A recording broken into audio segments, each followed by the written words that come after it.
Welcome to another episode of Sex in San Francisco. In this podcast, we talk about sex, we talk about San Francisco, and we bring in very interesting guests. And today we have Dr. Dreame in our show. Dr. Dreame, how are you today? Well, I'm pretty good. So where were you born, Dr. Dreame? Well, I was born in Akron, Ohio. Akron, Ohio. Yeah, it was on the East Coast. No, it's Midwest. Oh, it's called Midwest? I thought... Yeah, the section of the country is called the Midwest. It starts the Midwest, Ohio, and then it moves westward until you get to the West. Oh, okay, because in my mind, all those states like Pennsylvania, Ohio were kind of East Coast. But you're telling me Ohio is in the Midwest. Pennsylvania is mid-Atlantic, and then then there's West Virginia and Kentucky, and that's southeast. And then you got Indiana next door, that's also Midwest, and then Michigan, which is also a Midwestern. Oh, okay. State. So how was your childhood? It was okay. Well, my dad, I don't want to get into my dad. He should not have been a parent, okay? He told my mother before they got married, I don't want any kids. And he would deny my mother nothing, I mean, he loved my mother. He was a great husband, but not too good of a father, okay? And it just would have been better, maybe have just one like me. I was the first one, to please my mom, and everything. But there were four of us, and so, like I say, he'd deny her nothing, So that's just the way he was, but he had no business being a father, Dr. Dreame, you had like ADHD and dyslexia, and what else you got? Bipolar, one, and then gender dysphoria. And so I had four of those things, and they didn't know anything about them. There was no Ritalin or anything like that. So I had an above average IQ, but I had horrible grades. And at one time, I tried to get into a college, Carnegie Mellon University in Pittsburgh. And they loved the audition, but my transcript said, so forget that. So I tried out for some drama schools in New York. And then I just had the audition, then I'm in my element. So I had my choice. And I chose the American Academy of Dramatic Arts in New York, and it was great. I loved it because I was doing. So they accepted you? Oh yeah. How long did you get training there? Well, I just trained for a year, For a year, and then when did you move to San Francisco? Well, I lived there on and off for 10 years in New York, and I came here for a couple years from the beginning of '73 to the end of '74, and then I went. I went back to New York. So it was on and off in New York, for 10 years. And then for a while, I even went back to Akron for a little bit, and I went to school in Freiburg, Maine. And so the San Francisco part. Yeah, I've been here for almost 30 years. Yeah. 30 years. You love it here? Oh, I love it here. This is the greatest city in the world for me. Yeah? So you do a lot of your performances here. You told me that you were performing in Hotel Utah. Mm-hmm. Yeah, I perform here basically, mostly, just here in the city. Dr. Dreame, do you want to talk a little bit about sex? Well, I can remember the first I had sex earlier, I didn't know what I was, I mean, you go through these things, and you think you're gay or bi or whatever, Then finally, as an older person, it was good. Actually, it happened when I retired finally. I was able to finally come out and everything. It's a major thing, coming out, because you're in this locked closet, and you open up, and suddenly you're in another dimension, and then that door slams, and locks. You can't, once you come out, that's it, you got to go through the thing. And I was so happy. I mean, when I first got my first injection, of female hormones, So you're a trans woman, you said? Yeah, I'm a trans woman, yeah. Okay. Can I explain how gender works? Yeah. Okay, you've got sexual orientation, which is, gay, lesbian, and all that. Now that can be in either group, cisgender people, okay, as well as transgender people. They're separate, because we have all those different sexual orientations within the trans community. And I'm by myself, you know. But yeah, it's like this. It's like a piano keyboard. You know, you got the first key, male, male, male. You got the 88th key, female, female, male. And then you got, you know, the 44th, 45th key, which is non-binary, right? And so depending on which side you're on, like with me, I'm more to the right of that, towards the 88th key. See, the first and 88th keys they're fictitious. I mean, they're just ideals. They don't really exist. And so you're that way because, you know, we all have parts of ourselves, you know, Mr. Macho and everything. He has feminine, he has that, you know. What I'm trying to say is we're all gender fluid, you know, I believe personally. That's all my point of view. And I think that's what makes sense because, you know, we do. Sometimes we feel, I mean, Mr. Macho, you know, he blows flowers and he cries at movies and everything, you know. And then there's, you know, some woman and she likes to play sports and hunt and stuff like that and box So, and, yeah. what I'm trying to say Yeah. is that when we are growing up, we are classified into this is male and this is female. And that's all the education we get in our books, in our society, on television. And what we are trying to say and what you are trying to emphasize is that gender is not just male and female. You know, it's a but spectrum. Is what it is. That's it. I mean, there's no, you know, all, you know, these fools that say, you know, oh, you know, no, that is it's fluid. It's And fluid. everybody, I think everybody is, but we're in different directions. Some are more this, some are more that, but that's basically Okay. when it comes to gender, not sexual orientation. So you said that you built a band or something. Our audience wants to know what is that band. Oh, I have a band that backs me, which I create. I have a looping machine, and then I have a reverb machine. You know, so I'm a storyteller, mouth musician. I bill myself, and so I go up on stage, you know, and then I start building the band. You know,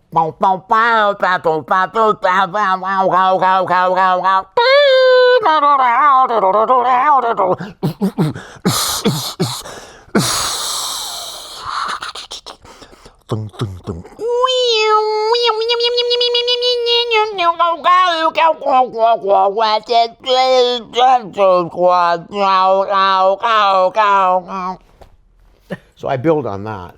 So One you song were at one instrument time. Yeah.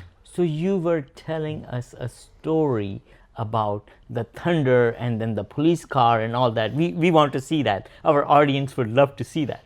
Oh, I just improvised it. You want me to do that? Yeah. Yeah, sure. So I'd say, well, all of a sudden, I put you in the story. You're the main character. Okay, I'm the main character. You're the main character. So the audience is, you know. So you are now a truck driver, you know, and you have a thing to lift. You know, you had an appointment to get to another spot there, A to B, and you get a.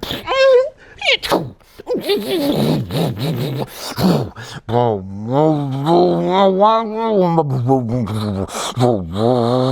of a sudden, it starts to rain.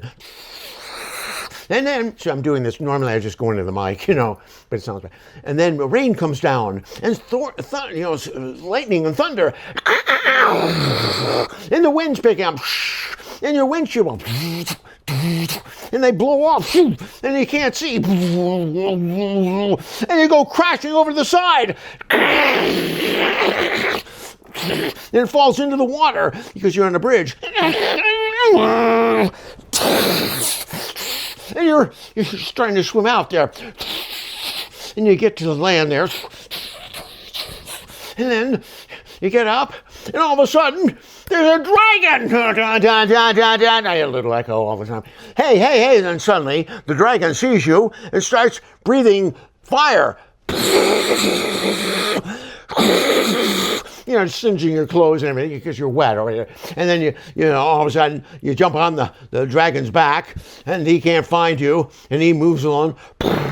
So you just keep on making these stories. How long these stories can be? Well, you know, they were like within 5-6 minutes, you know. I mean, I'm adding the music too. So I start with the music story, then I end with the music. So you are like a one-person band, and you have to do all these sound effects, and you have to do the storytelling. And did it take you a long time to train on this?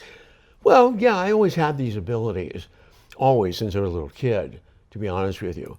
And I used to do originally stand-up after I studied acting. That's why I went to acting school, was to work on characters so that my characters could be as real as possible. And now, if you know, a guy that I really looked up to was a guy by the name of Jonathan Winters, who's was my favorite, and he did sort of an act like I did, you know. And then I did that for a number of years, and I got kind of bored with it. You always have to aim for laughs all the time. I like to be able to tell a story and just go wherever I want to go, you know. And that's what I did. I left that for a number of years. I didn't do anything. I mean, you know, as far as entertaining, and I did radio for like 11 years. That was fun.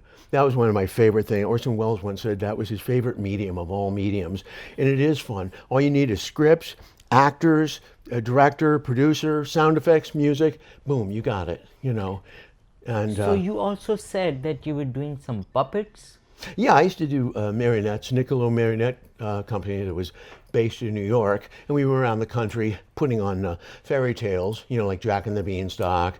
And that one I got to play a character. I got to play the giant because the sets are designed, you know, like you get used to it, but it looks like this, even though it's miniature.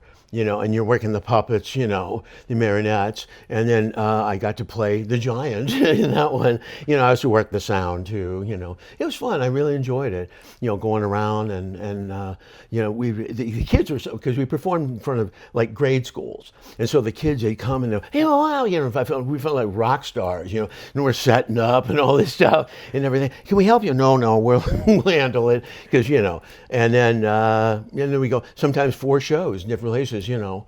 Dr. Dreame, was there any memory which you can remember of all your events? Well, yeah. The one I remember the most was, it was actually in junior high. It was a variety show. And I remember being backstage right before the curtains opened. And I said to myself, right in my, you know, that if this doesn't go over, I'm going to forget about ever being an entertainer. And so the thing's open, I go in through my thing, and I got a standing ovation. And I thought, yeah, this must be here. And then my dad, my mom and dad, and my brother, my sisters now, but they were there. And mom comes behind, you know, with my brother, and oh, you were great. You know, she could always pat you on the head verbally, you know what I mean? And she was great. He couldn't, okay? He was there, and he was telling everybody around, oh, that's my kid up there and everything. He never said one thing to me, not one thing ever in my life that you'd think you say, I'm pretty good. All he ever did was criticize. She could do it too, but at least she could, you know, like I say, pat you on the hat back, so to speak, and you know, but he couldn't do that. You know, but then we went over to my grandmother's, and she was dying, you know, and I told her the story. And she looked at me, well then, Gigi, that's what you need to do. Wow. So Dr. Dreame, you came to San Francisco with a dream, and then you became the Dr. Dreame. How does that feel to you? Feels good. Yeah, I got the name, this was in my hometown, Akron, because I used to drive by this, it was a doctor, I think he was a dentist, but he was Dr. Ream, okay? So I thought that's a cool name, and what I've done is Dr. Dreame, but I've added an E. It's Old Scottish, I looked it up, you know, but it's not dreamy, it's Dreame, because I knew there'd be a lot of Dr. Dreams, you know, long before, so that's why I do that. You know, I'm also a medical doctor. And when I was a little boy, I always wanted to make films. And so I did 7 feature films here in San Francisco. Yeah, cool. And I love it. I followed my dreams. Yeah. And I wanted to know, what is your favorite movie? My favorite movie, probably of all time, is probably Citizen Kane. It's a fun, they did a lot of things. Wells was a genius. He got a great tone, was a great cinematographer and all that. You know, also like Somewhere in Time, that's a cute movie. A lot of our people who are watching this show, they have dreams and they want to achieve their dreams. And you did it regardless of the circumstances. Would you like to tell something to our audience that if they have dreams and if they want to pursue them, what should they do? Well, like a lot of people say, believe in yourself. And just, you know, you set a goal, and then it's just, you know, going to, you know, from A to B. B is the, you know, where the gold is. You're like in the other one side of the rainbow, and there's the pot. My dream is, whatever, performing or whatever it is. And I mean, I love the performing arts, of course. I respect all arts, performing and non-performing, but. I was up theater. My favorite, actually, the thing that I wish I really could do, if you said, well, Gigi, what would you really like to, Dr. Dreame? It would be to write and direct a major film. I think that would really be fantastic. Very nice. So, Dr. Dreame, thank you so much for coming into our show. Well, thank and you. Is there any couple of sound effects which you want to show it to our audience, the ones which you have not done before? Well, okay, like a saucer landing or something.